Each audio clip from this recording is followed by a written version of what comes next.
Salut à tous et bienvenue pour cette première de White News sur Canal Reportage. Le sujet d'aujourd'hui, les jeunes dans la crise sanitaire. Le Covid-19 a percuté une jeunesse étudiante déjà fragilisée. Avant la pandémie, de nombreux étudiants présentaient déjà des fragilités économiques et psychologiques. Et le Covid-19 a donc porté un coup extrêmement violent qui aura des conséquences à très long terme. Le confinement, l'isolement ont même conduit certains au suicide, une tragédie indélébile. Quant aux plus jeunes, et face aux inquiétudes suscitées par l'apparition des nouveaux variants, l'idée de refermer les écoles ressurgit au sein du débat. En tout cas, quels seraient les effets d'une telle décision lourde de conséquences pour les parents? Ce qui est certain, c'est que les pédiatres s'y opposent, ne serait-ce que pour une question de santé mentale. C'est donc le sujet d'aujourd'hui et nous accueillons notre premier invité. Premier invité de What News, Monsieur Titouan Leboire. Titouan Leboire, c'est qui? C'est un étudiant en sciences politiques, 3e année, et membre de l'UNEF, Union nationale des étudiants de France. Alors, première question, Titouan, c'est quoi être étudiant en 2020 et en 2021? Tout d'abord, merci de votre invitation. C'est vrai que la crise sanitaire affecte particulièrement les jeunes, notamment les étudiants, et je suis particulièrement satisfait qu'on leur donne la voix et qu'on leur donne la parole. On voit de plus en plus actuellement que c'est un sujet qui est de plus en plus préoccupant et de plus en plus médiatisé, et on en est content parce que ça fait presque maintenant 1 an qu'on alarme en fait chaque jour sur la situation des étudiants. Être étudiant, avoir 20 ans en 2020, c'est difficile, et c'est particulièrement difficile quand on suit des études, quand nos habitudes de vie sont totalement bouleversées, quand on a perdu son job étudiant, quand on devient précaire. Aujourd'hui, en fait, on fait face à des étudiants qui sont tous dans des situations très diverses au final, mais qui sont tous rapprochés à travers une problématique qui est celle de la santé mentale particulièrement, et qui est particulièrement alarmante. En fait, une récente étude qui a été publiée hier et qui nous rappelait que 61% des 18-25 ans estiment que la crise sanitaire aura des conséquences négatives sur leur santé mentale. Nous-mêmes à Sciences Po, en fait, on avait mené un sondage interne en octobre, et en fait, on s'apercevait qu'il y avait 2 fois plus d'étudiants à Sciences Po, en tout cas des étudiants de Sciences Po voilà, mais je pense que c'est en fait le constat même dans tous les établissements d'enseignement supérieur. Il y avait 2,65 fois plus de prévalence à la dépression chez les étudiants de Sciences Po que dans la moyenne nationale. Et je pense que ça veut tout dire. Ça veut dire que le gouvernement, en fait, a laissé trop longtemps les jeunes délaissés en stigmatisant notamment les personnes âgées qui étaient certes peut-être plus à risque, mais en délaissant les étudiants. On sait qu'aujourd'hui, étudier entièrement à distance, pour certaines personnes, c'est très difficile, de toute façon pour tout le monde de manière générale. C'est très difficile parce qu'on se retrouve souvent seul dans une chambre du Crous, parfois de 9 mètres carrés, parfois encore moins, loin, sans voir personne. Et donc, c'est un constat particulièrement alarmant. Mais le constat, il est également alarmant sur la précarité. On le voit, il y a des files entières de jeunes qui vont à la banque alimentaire récupérer des denrées parce qu'ils ont perdu leur job étudiant. Certains étudiants qui vivaient déjà avec des niveaux de vie très difficiles parfois ont perdu leur job étudiant et se retrouvent dans des situations particulièrement précaires. Et face à ça, on a une ministre de l'Éducation, de l'Enseignement supérieur qui est aux abonnés absents, qui ne répond absolument pas, qui ne propose pas de solutions concrètes, alors qu'il y en a, et en tout cas des solutions qui sont très minimes pour le peu de solutions qu'elle aurait pu proposer. Nous ne sommes absolument pas satisfaits.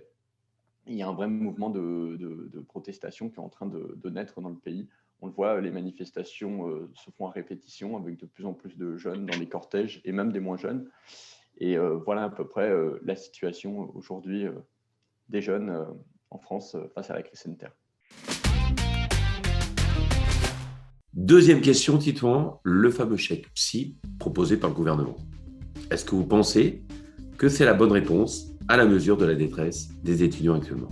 Moi, je trouve la démarche tout à fait intéressante parce qu'il y a besoin psychologique.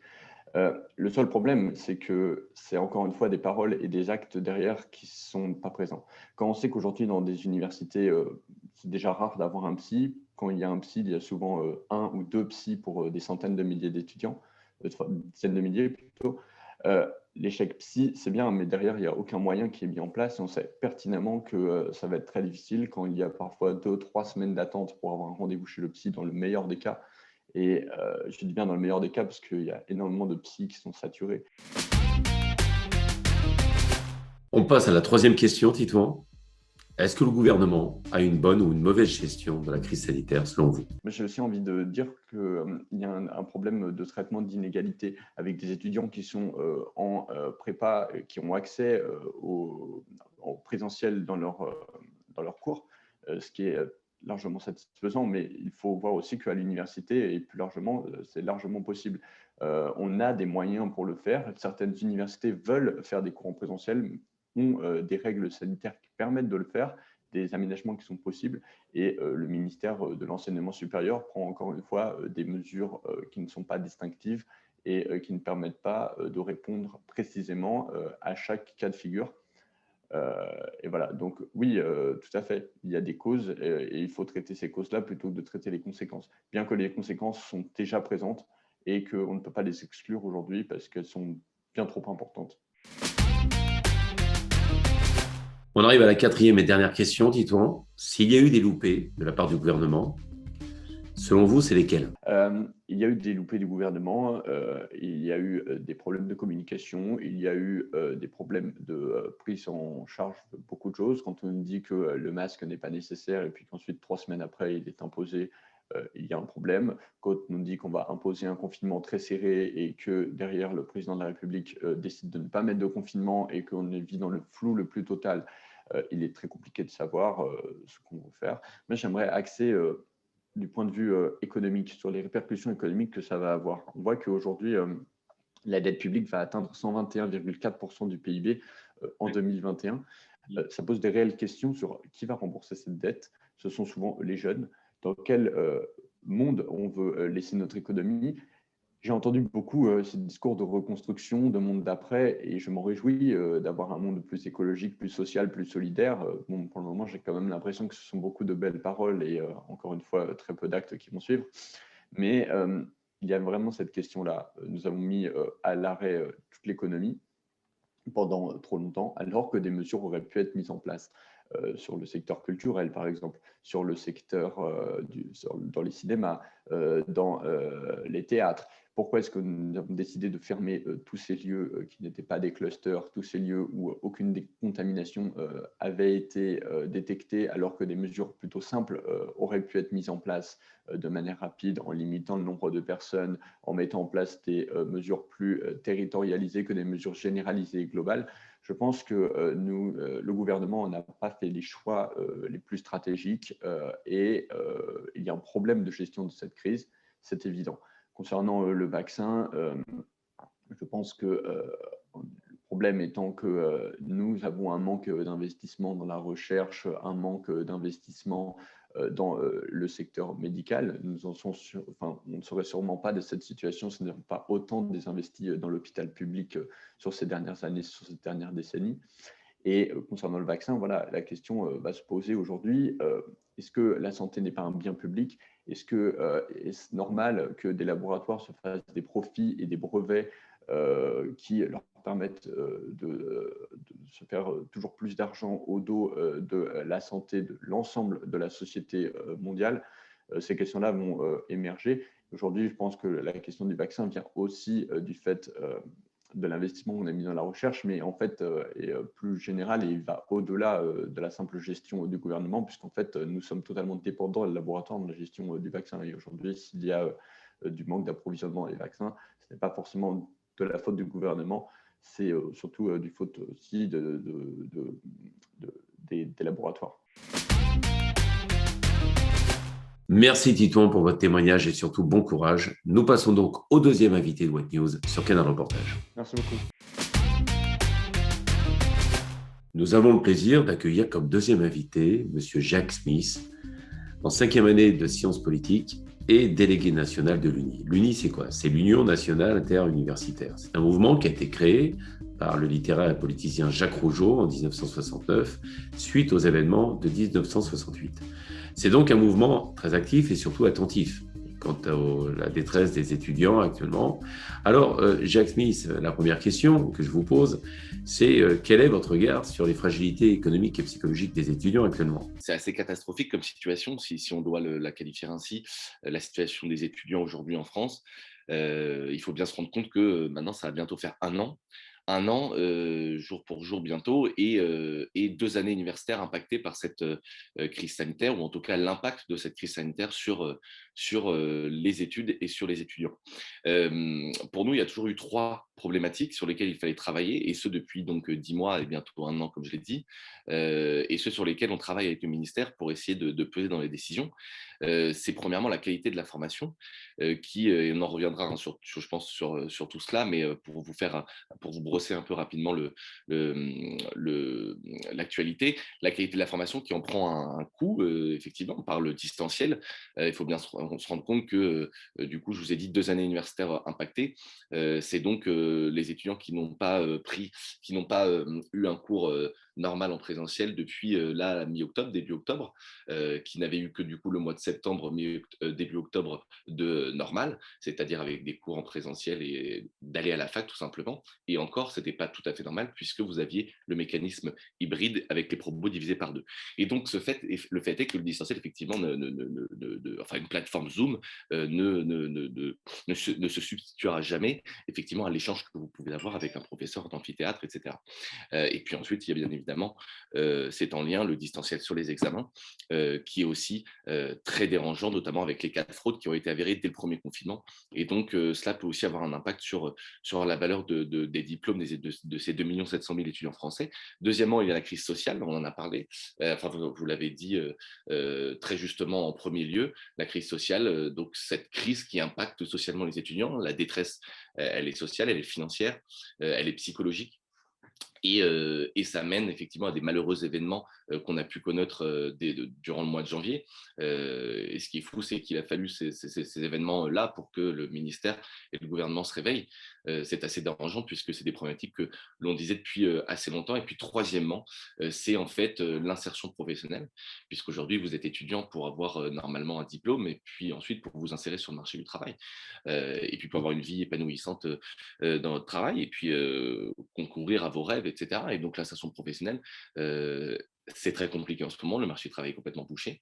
Et quand vous voyez qu'il y a eu 700 000 rentrants, c'est-à-dire des bac plus 5, 700 000 là sur le septembre 2020, et que sur la moitié, ils n'ont toujours pas trouvé d'emploi, on voit bien qu'il y a énormément de choses à faire sur cette problématique.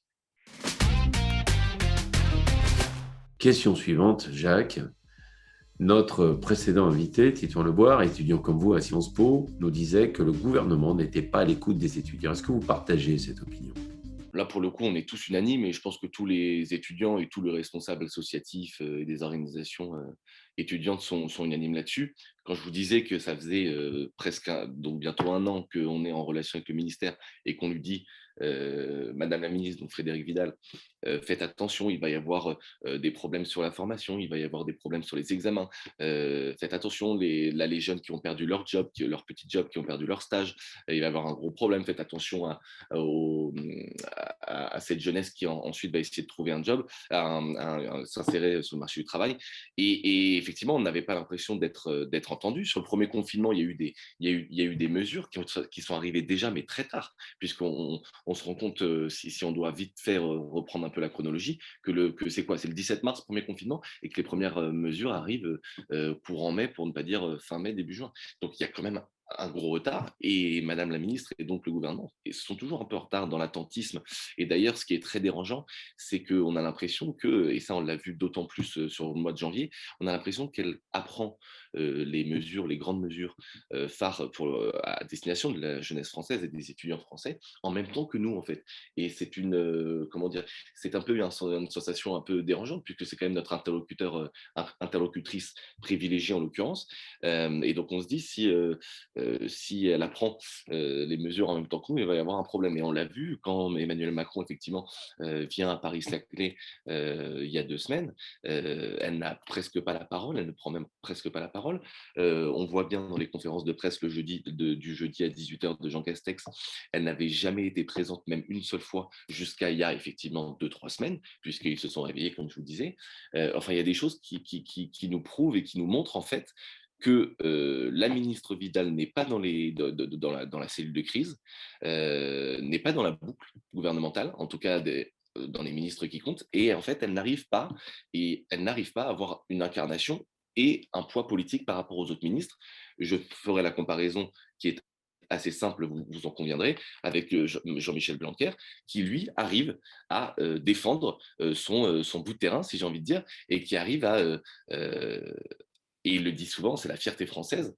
Et Jean Castex et Emmanuel Macron le disent aussi, c'est la fierté française d'avoir le secondaire, effectivement, et l'école ouverte. Mais donc, on se dit, c'est vraiment dommage de ne pas avoir une Madame Vidal aussi. On a l'impression qu'elle n'en veut pas assez, quoi. Et donc, qu'elle ne nous défend pas assez, qu'elle ne défend pas les intérêts des étudiants assez et de la jeunesse française. Et c'est dommage parce que c'est quand même toute une jeunesse de 17 à 25 ans qui, en fait, va faire l'avenir de notre pays. Troisième question, Jacques. Bernard Chaval, inspecteur de l'enseignement agricole honoraire, déclarait le 1er février dernier dans le journal Le Monde que le bac ne traduit plus un corpus de connaissances qui permet aux étudiants d'aborder sereinement leurs études supérieures, et ce, en raison de la mise en place du contrôle continu pour l'obtention du bac, diplôme réputé dans le monde pour ses connaissances générales. Alors, c'est donc une dévalorisation qui est mise dans la balance. Vous en pensez quoi ? Tout à fait, et c'est une institution sur laquelle toute l'éducation et tout notre système éducatif reposait. Aujourd'hui, quand on voit que 96% l'ont, eh bien, on a du mal à encore avoir du respect sur cette institution, par rapport à cette institution, et on se rend compte surtout que ce n'est plus un certificat pour rentrer dans l'enseignement supérieur, mais ce n'est plus que, en fait, un certificat de fin de parcours dans le secondaire, mais absolument pas une condition pour l'enseignement supérieur. D'ailleurs, on le voit très bien, de toutes les façons, la sélection et le choix des établissements sur l'orientation de nos jeunes et de nos lycéens se fait bien avant les résultats du baccalauréat. Mais donc oui, il y a une dégradation des diplômes, oui, le contrôle continu est nécessaire, bien évidemment, dans les conditions sanitaires qu'on connaît. Il est indispensable, le contrôle continu, dans la sanction du travail de nos lycéens et aussi de nos étudiants d'ailleurs. Mais il doit être complet. En fait, ce qu'on dit, c'est qu'il doit être complètement. Ça doit être en complémentarité avec d'autres choses. La mise en place d'oraux, la mise en place d'épreuves écrites et surtout le maintien de celles qui existent déjà. Quatrième et dernière question, Jacques. Le 2 février dernier, notre ministre de l'Éducation, Jean-Michel Blanquer, a décidé de mouiller sa chemise pour promouvoir une demi-heure d'activité sportive à l'école. Alors, la séquence vidéo a fait le tour des réseaux sociaux, elle a même suscité la risée de certains. Si l'intention demeure louable, ne croyez-vous pas que le moment est inapproprié face au marasme étudiant, aux dégâts de la crise sanitaire, les décès dans les EHPAD et au suicide des étudiants ?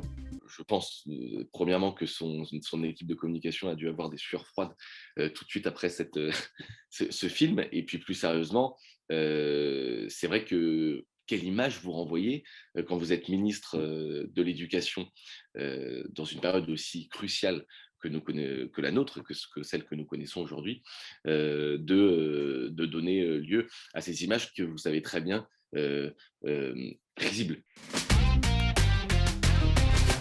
Merci beaucoup, Jacques, pour votre participation à cette première de White News sur Canal Reportage. Et nous accueillons notre troisième invité. C'est un plaisir. Troisième invité de cette revue hebdomadaire, le docteur Christophe Battard, pédiatre à Vincennes et membre de l'Association française de pédiatrie. Alors, première question, docteur. Vous avez déclaré le 28 janvier sur une chaîne télévisée qu'on observait une augmentation de l'anxiété chez les enfants, mais aussi chez les parents. Est-ce que vous pourriez nous apporter davantage de précisions sur cette déclaration ? Oui, on a remarqué une augmentation de l'anxiété des enfants et surtout des grands, mais également de la part des parents. qui ont tendance à consulter de plus en plus pour des motifs le plus bénins et on a du mal à les rassurer complètement, alors que c'était des choses un peu plus faciles auparavant. J'en veux pour preuve 2 téléconsultations que j'ai eues hier avec 2 femmes qui ont ma confiance et qui ont confiance en moi. Et ben, je les ai revus 2 heures après au cabinet parce qu'ils n'étaient encore pas rassurés par ce que je leur avais dit. Et donc, il a fallu que je leur dise, ben voilà, vous êtes revenus, je vous l'avais un peu prédit, mais bon, voilà. La médecine, c'est vrai que c'est du contact. Je ne les ai jamais habitués à faire de la téléconsultation pour faire de la médecine. Mais néanmoins, il y a des critères qui peuvent être un petit peu faciles ou moins piégeants. Ben, il a fallu les recevoir et puis leur réexpliquer que tout allait bien malgré tout et que, alors voilà, est-ce que c'est le Covid, est-ce que c'est l'angoisse générale, est-ce que c'est ces questions que tout le monde se pose en ce moment. Difficile de répondre avec l'exactitude, mais en tout cas, ces deux consultations doublées d'hier corroborent parfaitement l'ambiance générale qu'on a dans nos cabinets au quotidien et même aux urgences hospitalières qui voient ce phénomène augmenter également. Deuxième question, docteur, les écoles. Face aux inquiétudes suscitées par l'apparition des nouveaux variants de Covid-19, la question de maintenir ou non ouvert les écoles ressurgit au sein du débat. Elle est lourde de conséquences pour les parents et surtout les pédiatres comme vous s'y opposent. Pourquoi ? Eh bien, on a identifié en France, et puis c'est corroboré par de multiples études internationales, même s'ils ne l'ont pas appliqué, que les enfants n'étaient pas les transmetteurs les plus importants de cette pandémie. Et même dans les pays qui ont fermé les écoles, ils l'ont fermé parce que c'était un lockdown généralisé et non pas à cause des enfants. Question suivante, docteur Battard. Le chèque psy proposé actuellement par le gouvernement. Nous avons abordé la question avec notre premier invité, Titon Leboire, étudiant en Sciences Po. Vous, en qualité de professionnel de la santé, vous en pensez quoi ? C'est une excellente mesure. Ça fait des années qu'on demande l'ouverture d'un remboursement pour cette spécialité paramédicale. C'est vraiment une très bonne ouverture, je crois, et j'espère que ça donnera droit plus tard, comme les kinés, comme les infirmières, à des remboursements tout en partie de ces consultations qui prennent du temps et qui rendent des services énormes. Vous n'imaginez pas la demande qu'il y a dans un cabinet de pédiatrie au quotidien pour aller voir le psychologue pour régler des petites choses. Et si l'accès à ces paramédics spécialisés dans l'écoute et l'empathie était plus généralisé, je pense qu'on aurait moins de troubles secondaires. Vous voyez, vous me demandez comment régler la cause et pas simplement les conséquences. Je suis bien d'accord avec vous, mais c'est un des chemins qui pourrait nous permettre de ça. Je parlais de l'ennui tout à l'heure, mais cette accessibilité à tout de suite, eh bien, ça s'apprend aussi et ça peut se régler en allant régulièrement chez le psychologue pour régler des petits problèmes comme les gens vont chez le docteur parfois pour pas grand-chose. Donc, je pense que c'est des bonnes aides et qui devraient être apprises très tôt. J'envoie assez tôt mes enfants chez les psychologues pour souvent pour un côté de guidance parentale, mais également pour l'enfant qu'il sache qu'il a une écoute bienveillante et ça, c'est très rassurant. J'essaie moi-même, en tant que pédiatre, avec mes enfants qui grandissent, de leur dire qu'ils ont une écoute aussi au cabinet, qui peut être bienveillante pour eux. Et c'est une porte. En fait, tout ce qu'on veut, c'est avoir quelqu'un qui nous écoute souvent, qu'on soit petit ou qu'on soit plus grand. Question suivante, docteur Battard. Puisqu'on parle de psychologie, n'y a-t-il pas un mal pour un bien dans cette crise sanitaire qui a permis de révéler en fait des problèmes psychologiques sous-jacents antérieurs à la crise sanitaire ? Oui, bien sûr, oui, je ne dirais pas d'une manière aussi générale, mais je crois que vous avez complètement raison. Mais on le voit très bien chez des enfants avec parfois déjà un état fragile et qui, de fait du confinement, du couvre-feu ou que sais-je, enfin de l'ambiance Covid, décompense. Et c'est une accentuation de ces difficultés spécifiques de ces enfants. Donc, ça révèle des choses Absolument, ça démasque beaucoup de choses chez les tout petits et même chez les plus grands. Donc, ce passage à l'acte dont vous parliez tout à l'heure, des tentatives de suicide, ou ce passage à l'acte des parents pour une maltraitance de leur enfant qui a vraiment augmenté. On a des chiffres qui ont augmenté pour le coup de 50% d'infanticide. C'est juste énorme. Eh bien,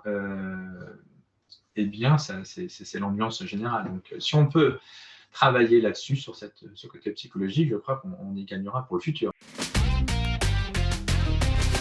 Donc finalement, docteur, c'est les enfants qui soignent leurs parents. Quand je les envoie chez le psy, entre guillemets, quand je les envoie tous chez le psychologue, eh bien, je demande à ce que les deux parents soient présents avec l'enfant. Que les deux entendent la même chose, que les deux perçoivent cette nécessité d'une part, si ce n'est pas encore le cas, et deuxièmement, entendent les mêmes choses de leur enfant que le psy va faire ressortir. Et du coup, ça va, eux, les interpeller et les faire réfléchir. Et voilà. Cinquième et dernière question, docteur Battard, la sortie de la crise sanitaire. Si on se résume, 1. Maintenir les écoles ouvertes pour conserver le lien social. 2. Renforcer les protocoles sanitaires durant la cantine pour limiter les contaminations pour les enfants. Et 3. Accélérer la vaccination, c'est ça? Mais écoutez, plus on va aller vite dans la vaccination, plus on pourra peut-être ralentir, en tout cas freiner énormément ce microbe. Merci beaucoup, docteur Christophe Battard, d'avoir accepté de participer à cette première de White News sur Canal Reportage, et nous accueillons notre quatrième et dernier invité. Merci, au revoir. Merci à vous. Comme quatrième et dernier invité de cette première de White News sur Canal Reportage, nous accueillons le docteur Amina Arsan, pédiatre dans le 13e arrondissement.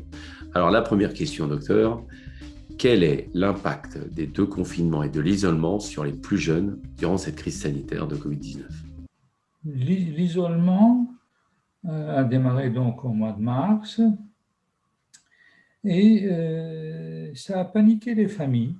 Ça a paniqué les familles qui se sont, dans la très grosse majorité, ralenti leur fréquentation des cabinets médicaux. Nous, les pédiatres, au plan national, on a quand même émis des recommandations depuis le début que les nourrissons, les enfants dans les 2 premières années ne doivent pas interrompre la fréquentation des cabinets, que les vaccinations doivent être faites, que le suivi doit être fait, tout ceci dans l'intérêt des enfants et dans l'intérêt de leur famille. Il n'y avait aucune raison d'empêcher la fréquentation des cabinets médicaux. Nous avons instauré des règles de fréquentation de nos cabinets, des règles de réception des familles, des règles de distanciation. Nous avons nous-mêmes pris des précautions, même à l'extrême. Certains collègues revêtaient blouse et surblouse pour travailler. Et nous n'avons jamais interrompu nos présences au cabinet.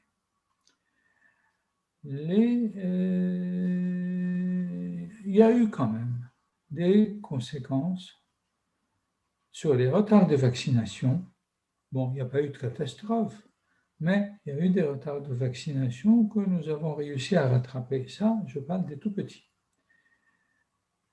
Pour les grands, ce confinement n'a pas été très heureux.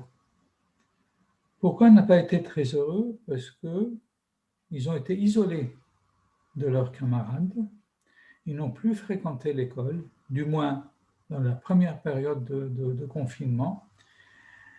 Et ils ont été dans leur milieu familial, ils se sont ennuyés. Certains, ils ont fait l'éducation à domicile, mais tous les parents n'avaient pas les compétences pour faire l'éducation scolaire à domicile. Certains n'avaient pas l'outillage. Là, on a quand même eu un retentissement très social et psychosocial sur les enfants.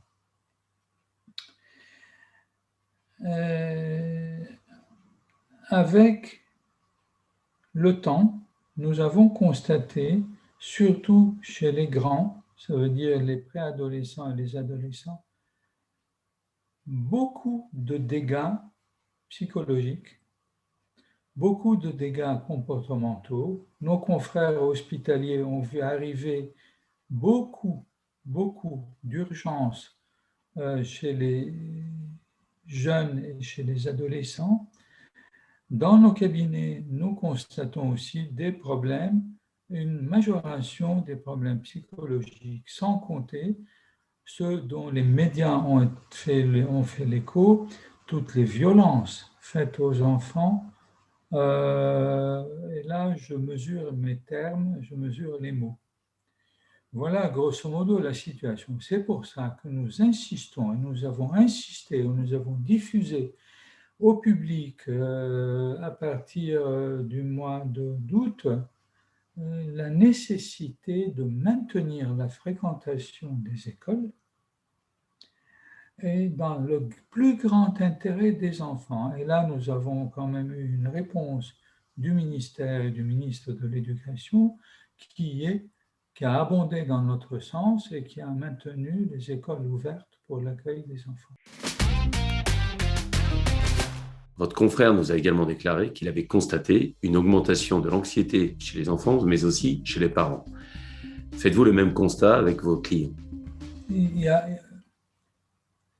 sous le terme problème psychologique, il y a beaucoup de choses. Beaucoup de choses. Bien sûr, on en a parlé, la presse s'en est fait l'écho, les violences à l'intérieur des familles ont augmenté, les violences conjugales ont augmenté, les plaintes ont augmenté, les plaintes d'adultes ont augmenté. Les agressions, maintenant, on en parle beaucoup, il y a des livres, il y a tout. Les agressions ont augmenté et les gens parlent de plus en plus, peut-être un peu plus facilement, peut-être, des agressions, surtout des agressions sexuelles. Il y a eu des violences physiques, il y a eu des violences sexuelles.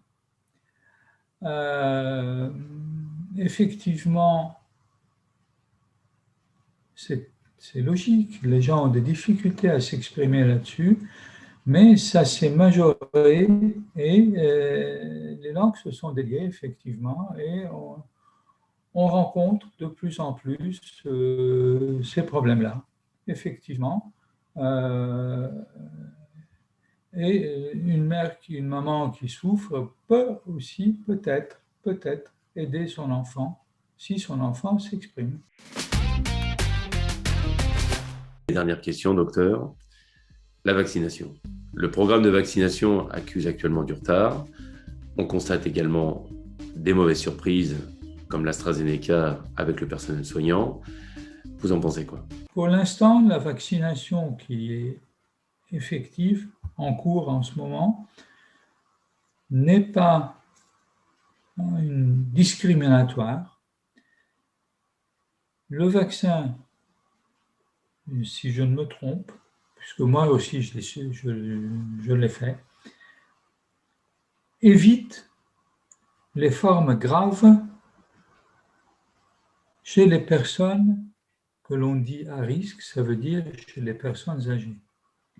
Nous n'avons pas encore, et ils sont en train d'arriver sur le marché, les vaccins qui vont protéger contre la propagation du virus et la dissémination du virus. Ils sont en train d'arriver. On a été très rapide dans l'élaboration des vaccins. Il faut donner du temps au temps. On ne peut pas faire ça très vite. C'est pas comme les repas rapides. Ça demande du temps. Et pour être efficace et essayer de ralentir la progression de la pandémie sur la Terre entière, il faut vacciner 60% des individus. Nous n'avons pas encore la quantité suffisante. Les vaccins sont en train d'arriver en 2021, on aura des vaccins. On commencera à vacciner. On vaccinera les adultes. On vaccinera les jeunes adultes. On vaccinera les adolescents. Progressivement, ça va venir, mais il ne faut pas imaginer qu'aujourd'hui, si on est vacciné, on a une armure qui nous protège contre les vaccins. On a une armure qui nous protège contre l'aggravation de la maladie si on l'a. Voilà ce qu'il en est pour le moment. Vacciner, sûrement. Protéger contre une épidémie, c'est le vaccin. Mais il faut vacciner 60% de la population au minimum, et pas uniquement à Paris, mais dans le monde entier. Dans le monde entier, ça suppose quand même qu'il y en ait suffisamment, qu'il y ait suffisamment d'argent, qu'il y ait suffisamment de personnel, infirmiers, médical, etc., pour le faire. C'est l'année prochaine, c'est 2021, c'est 2022. Il faut être patient, mais ça ne se fait pas comme ça. Ainsi s'achève cette première de White News sur Canal Reportage, ayant eu pour sujet les jeunes dans la crise sanitaire de Covid-19. Merci de nous avoir suivis et à la semaine prochaine.